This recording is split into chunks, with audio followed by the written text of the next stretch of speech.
समाजसेविका पुष्पाताई गाडे पाटील यांच्या वतीने खास महिलांसाठी मोफत पाककला कार्यशाळेचे आयोजन करण्यात आले।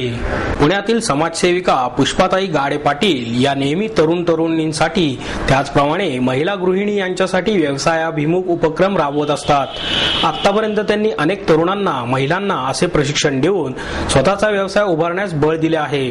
अशाच समाजसेवी उपक्रमाचा एक भाग म्हणून पुष्पाताईंनी 3 ते 6 जानेवारी या कालावधीत गृहिणींसाठी घरातही तसेच व्यवसायाच्या दृष्टीनेही उपयुक्त असणाऱ्या पाककला कार्यशाळेचे आयोजन केले होते। ही कार्यशाळा सर्व वयोगटातील महिलांसाठी मोफत होती। पाककला क्षेत्रातील तज्ञांकडून कार्यशाळेत सहभागी झालेल्या महिलांना तिळवडी, चिक्कीचे विविध प्रकार, स्पेशल गुजराती ढोकळा, सुरळी वडी, imported chocolate, Shegaon kachori, chaat, corn bhel, Punjabi dishes, kutchi dabeli अशा विविध पदार्थांची रेसिपी शिकवण्यात आली। प्रत्यक्ष आपल्या समोर बनत असलेल्या या विविध दर्जेदार पदार्थांमुळे सहभागी झालेल्या प्रशिक्षणार्थी महिलांचा आत्मविश्वास वाढत होता। या पाककला कार्यशाळेला गृहिणींनी उत्स्फूर्त प्रतिसाद दिला। हाती घेतलेल्या कार्यावर माझी भक्ती आहे, जनतेचे प्रेम हीच माझी शक्ती आहे, असे ब्रीद वाक्य असलेल्या पुष्पाताई गाडे पाटील आपल्या सामाजिक उपक्रमांविषयी माहिती देताना म्हणाल्या, मी आता ह्या ज्या खाद्य महोत्सवाचं आयोजन केलेलं आहे तर जस्ट आता माझा नुकताच युवा शक्ती, राष्ट्रशक्ती, तरुणांना उद्योजक व्हा या प्रोग्रामचं मी आयोजन केलं होतं आणि त्यामध्ये मला असं जाणवलं की महिला सुद्धा हे शिकण्यासाठी फार उत्सुक आहेत आणि महिला सुद्धा उद्योजक बनू शकतात। तर मी महिलांना सुद्धा ट्रेन करण्यासंदर्भात एक हर्बल प्रॉडक्ट आणि केटरिंग, परत आणखी फूड प्रोसेसिंग असे 1 महिन्याचे शासकीय शासनमान्य कोर्स ते सुद्धा आम्ही आता राबवत आहोत आणि महिलांना त्यामार्फत ट्रेनिंग देत आहोत।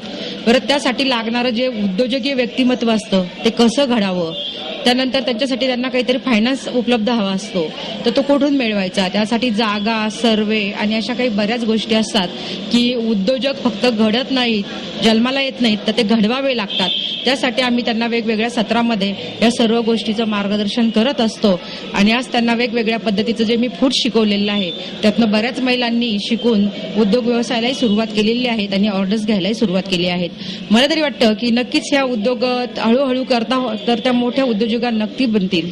ही अन्नपूर्णा म्हणतात कारण स्त्रिया नेहमी स्वयंपाकात हुशार असतात, करतात, तो त्यांचा अंगीभूत गुण आहे आणि ते करत असताना महिलांना एक शिकवायला लागत नाहीये, त्यांच्या अंगी जे गुण असतात त्याचा तेव्हा सदुपयोग करून नक्कीच मोठ्या प्रमाणावर ह्यामध्ये उद्योग व्यवसायात पडतील। आणि महिला ज्या आहेत, मला एक आवर्जून सांगायचं आहे आपल्याला की महिलांच्या मागे मुलं, शिक्षण, घर, प्रपंच करत असताना किंवा नोकरी करताना त्यांचा जो बाहेर वेळ जातो त्यापेक्षा घर, व्यवसाय आणि मुलांचं संगोपन करत त्या नक्कीच मोठ्या उद्योजिका बनतील। मी नेहमी समाज प्रबोधन कार्यक्रम राबवण्यावर भर देते जेणेकरून की आज आपण बघत आहात की बरंचसं आकर्षण लोकांना, महिलांना ठेवलं जातं, होम मिनिस्टर, काहीतरी वाटप किंवा लोकांना एक आकर्षण दाखवले जातात, परंतु असं काही न करता मग एक जो चांगला संदेश असतो त्याने आपल्या घराची डेव्हलपमेंट होत असते। तर नक्की माझ्या प्रत्येक कार्यक्रमातनं एक चांगला संदेश कसा जाईल हे मी बघत असते आणि त्यांनी त्या महिलेचा, त्या घराचा कसा विकास होईल हेच मी नेहमी बघत। आणि हा काही प्रकल्प खाद्य हे राबवलेला आहे त्यातनं भरपूर काही महिलांना पदार्थ शिकवण्यात आलेले आहेत। हे पदार्थ शिकल्यामुळे त्यांना स्वतःचा आत्मविश्वास वाढलेला आहे की अरे हे पदार्थ एक गृहिणी करू शकते तर आपण का करू शकत नाही, आपण पण ते करून बघितले पाहिजेत। ह्याच्यातनं काही महिला इतक्या पुढे जाणार आहेत की त्या आज उद्योजक बनणार आहेत। म्हणजे आज जी महिला घराबाहेर पडू शकत नव्हती, घराबाहेर जाऊन काम करण्याची ज्यांची वृत्ती नव्हती, त्या लोकांना यांच्या माध्यमातून गाडे मॅडम घराबाहेर काढून त्यांना हे सगळं शिकवून त्या स्वतःच्या पायावर त्यांना उभं केलंय।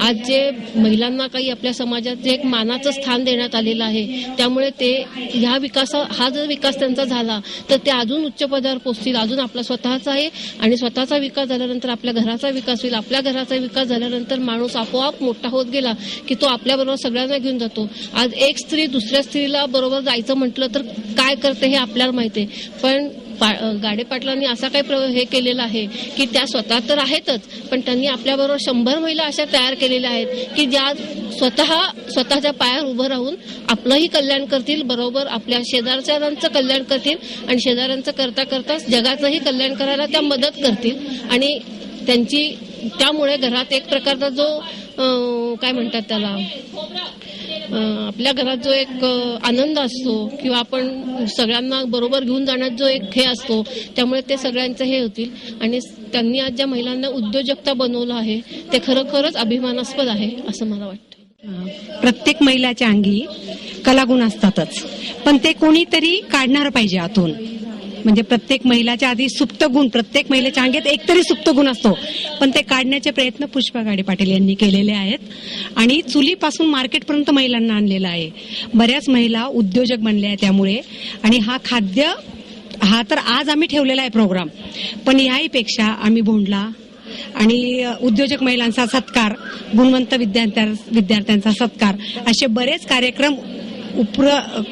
कार्यक्रमाचा उपक्रम करून आणि महिलांना घराबाहेर काढलेलं आहे. आणि एक महिन्याचे आम्ही उद्योजक विकासाचे कोर्स घेतलेले आहे. त्यामध्ये हर्बल प्रॉडक्ट्स आणि केटरिंग, फूड प्रोसेसिंग हे शिकवून आणि महिलांनी पायावर उभे राहावे या मागचा हेतू आमचा एकच आहे. आणि तो प्रयत्न पुष्पा गाडे ताईंनी केलेला आहे आणि आम्ही पण त्यांना साथ देऊन आणि तो प्रयत्न त्यांचा यशस्वी केलेला आहे.